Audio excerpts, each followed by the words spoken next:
woke up one morning in another country surrounded by people who are speaking absolutely no English whatsoever and with only the clothes you slept in, what would you do?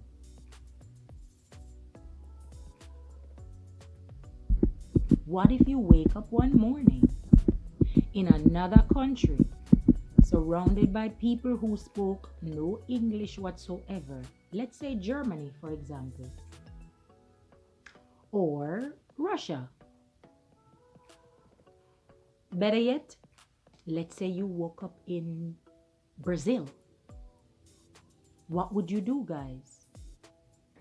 What would I do?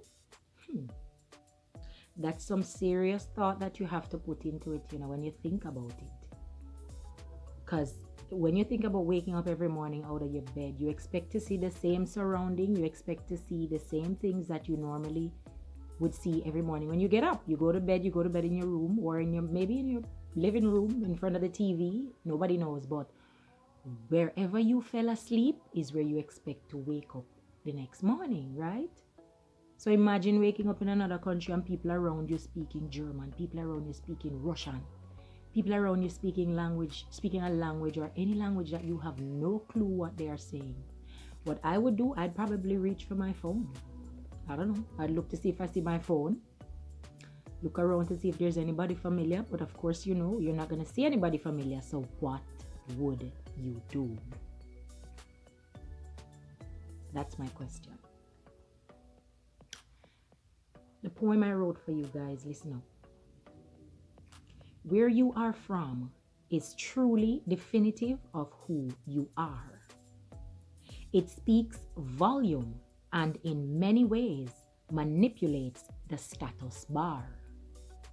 The mask of society chooses with whom to par and sets the stage for unveiling, whether from near or far. You hearing me, guys? Listen. Where you are from is truly definitive of who you are. It speaks volume and in many ways manipulates the status bar. The mask of society chooses with whom to par and sets the stage for unveiling, whether from near or far. What do I mean? You come from the ghetto, you are treated like someone from the ghetto. You come from a higher class, middle class, you're treated like a middle class. You come from a higher class than the middle class, which is the upper class, and obviously you're going to be treated like the upper class. It's very unfortunate that society determines whether near or far to unveil its mask.